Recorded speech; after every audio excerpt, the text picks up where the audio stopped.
Hi guys, welcome to my 5 months on testosterone video. I am way too late with this video because right now I am 5 months and 3 weeks almost on testosterone. So I'm a lot closer to 6 months than 5 months on T. I'm really sorry I didn't get the chance to record it any earlier. My grandfather passed away last week, and his funeral was last week, and it was pretty hectic. I'm not gonna bore you with that, but it was just, I didn't get the chance. I think you'll understand. Anyway, I'm here now, and I'm just gonna go through the changes again. 5 months on testosterone video, starting right now.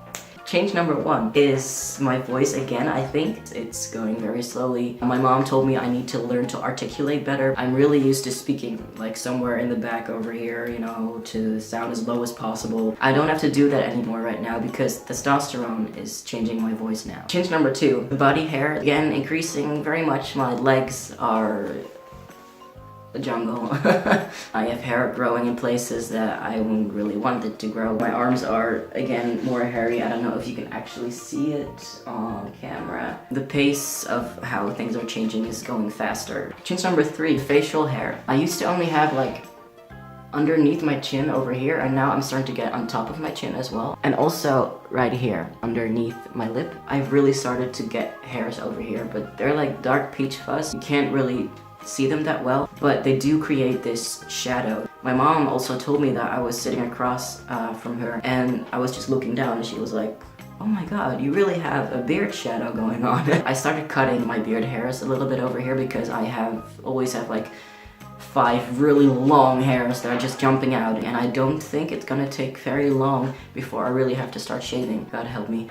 Change number 4. This is a new change. I have never talked about this. I have warm hands almost all the time. My hands were always freezing. If my hands were warm, that meant that I was sick. And now I'm not always sick, but my hands are warm. And I have a feeling that maybe in general I'm more warmer than cold. Change number 5 is libido. The libido, wow, pronunciation. I don't know if it really changed, but it does feel like it's still increasing. I'm sorry if it's too much information. I feel like getting turned on is so easy at the moment, and that's kind of annoying in a way because I can just get triggered quite easily. I see something or think of something, and it's not like I'm initially horny or something. I just feel that it does something to me, and sometimes I can't leave it with just that, and I have to do something about it. That's happening quite a lot. It's like a daily thing, and I start to understand how teenage boys must feel. I'm sorry. Change number 6, emotions. I already told you that I have trouble crying. I have cried again, thank God. When my grandfather passed, I cried. At the funeral, I cried. And I'm really thankful that I was able to cry. I noticed that I'm still very sad about his passing, but I can't cry about it. For 2 reasons. One is that crying in general is hard. And number 2, I tend to avoid emotions. It's normal to not want to go to a negative emotion, but I used to be able to sort of embrace it and go alright, if that's what I feel right now, let's have it. And now I'm no, that's not. I also have trouble crying by myself. It makes me feel so vulnerable. Crying has just become such an unknown thing for me that whenever it happens, I guess I feel kind of scared. I need to figure out how to deal with emotions. Although the getting angry thing, that has not been an issue at all last month. I've also started to get this typical guy thing where I just kind of go well, I feel like that is also blocking my emotions. It's like my emotions are in some sort of secret hatch underneath everything. They are there and I very much feel them. It's just very deep and I can't reach it. It won't come out. Change number 7, social change.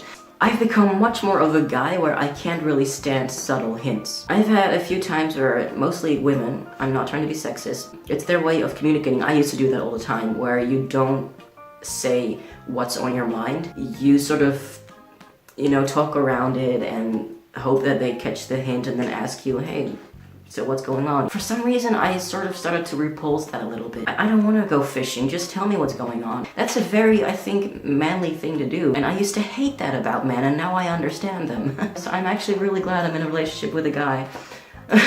Change number 8. I'm not sure if I've gotten any wider. This is kind of a question mark. I'm just gonna take this off. I feel like maybe it's more. I can see hairs on my upper arm. I never had hairs on my upper arm. Wow, body hair. Change number 9. My hips, I feel like they are getting more narrow again. Yeah, that's that. Change number 10. My face, I'm not sure, question mark again. But I do feel like there are constantly things changing that I can't fully figure out what it is. It might be the facial hair. It might just be like shape-shifting. I think this is it for all the changes. I'm gonna see you again in a little less than a month, hopefully. Bye guys!